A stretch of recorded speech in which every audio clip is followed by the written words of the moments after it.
இது மேல லேசா தண்ணி தெளிச்சுக்கலாம்.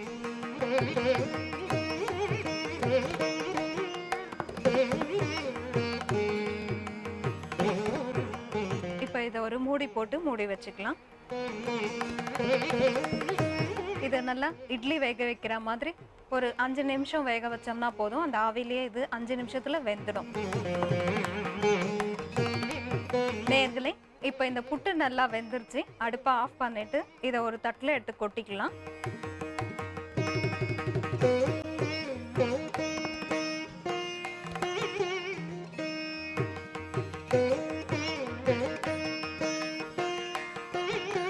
நேயர்களே, இப்ப இந்த புட்டு நல்லா ஆறிடுச்சு.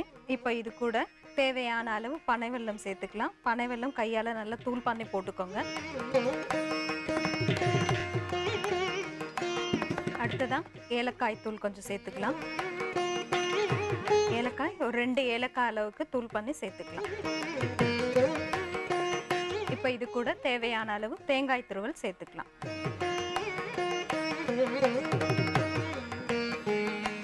இப்ப இதை நல்லா கையால கலந்து விட்டுக்கலாம்.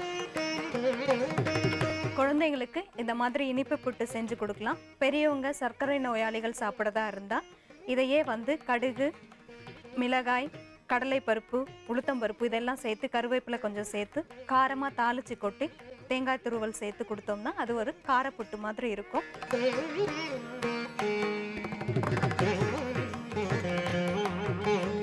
நேயர்களே, இப்ப இந்த பிட்டு தயாராயிடுச்சு. இதை எப்படி செய்யறதுன்னு இன்னொரு முறை பார்க்கலாம். முதல்ல ஒரு இட்லி பாத்திரத்துல கீழே கொஞ்சம் தண்ணி ஊற்றி ஒரு இட்லி தட்டுல வெள்ளை துணி போட்டு கேழ்வரகு மாவு பரப்பி அது கூட கொஞ்சமா தண்ணி தெளிச்சு மூடி வச்சுட்டு ஒரு 10 நிமிஷம் கழிச்சு அது வெந்த பிறகு வேற ஒரு பாத்திரத்துல மாத்தி அது ஆறின பிறகு கட்டி இல்லாம நல்லா உதுத்து விட்டு தேவையான அளவு பனை வெல்லம், ஏலக்காய் தூள், தேங்காய் துருவல் இதெல்லாம் சேர்த்து கலந்து எடுத்து வச்சோம்னா இந்த பிட்டு தயார்.